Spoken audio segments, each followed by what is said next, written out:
Israel ও ইরানের মধ্যে ক্রমবর্ধমান সামরিক উত্তেজনার সরাসরি প্রভাব পড়তে শুরু করেছে ভারতের অর্থনীতিতে।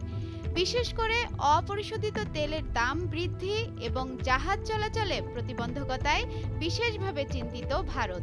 ইতোমধ্যে বৈরী দুই দেশের যুদ্ধের প্রভাব পড়তে শুরু করেছে ভারতীয় বাজার, শিল্প এবং দেশটির জনগণের দৈনন্দিন ব্যয়।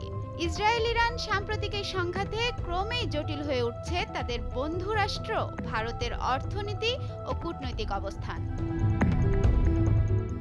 ভারত তার চাহিদার ৮০% অপরিশোধিত তেল আমদানি করে মধ্যপ্রাচ্য সহ কিছু নির্দিষ্ট দেশ থেকে।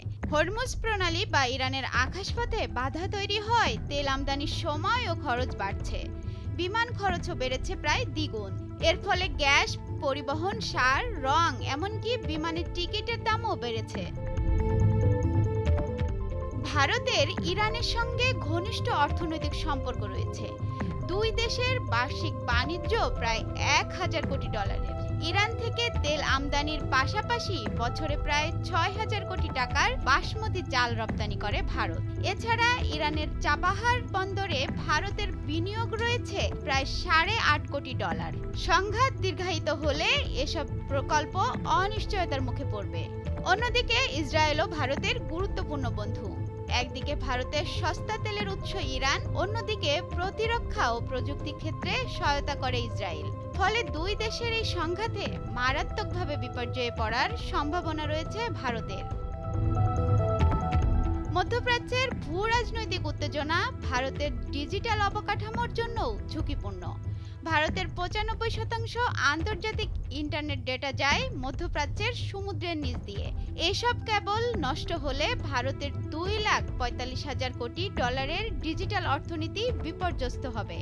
এছাড়া জাহাজ চলাচলের রুট পরিবর্তন, বিমার খরচ বৃদ্ধি এবং সময় বাড়ার ফলে পোশাক, কৃষি পণ্য, অটো পার্টস ও হালকা প্রকৌশল পণ্যের রপ্তানি আমদানিতে বিপর্যয় নেমে আসতে পারে। এই পরিস্থিতিতে বিশেষজ্ঞরা বলছেন ভারতের উচিত স্ট্র্যাটেজিক অয়েল রিজার্ভ আরও বাড়ানো এবং বিকল্প সরবরাহ চুক্তি করা। একই সঙ্গে বন্ধু দেশ ইরান ও ইসরায়েলের সঙ্গে সম্পর্ক রক্ষায় সতর্ক কূটনৈতিক অবস্থান নেওয়াও জরুরি। ইসরায়েল ইরান সংঘাত ভারতের সামনে তেল নির্ভর অর্থনীতির বাস্তবতা, কূটনৈতিক ভারসাম্য এবং কৌশলী নিরাপত্তা এই তিনটি চ্যালেঞ্জ একযোগে হাজির করেছে।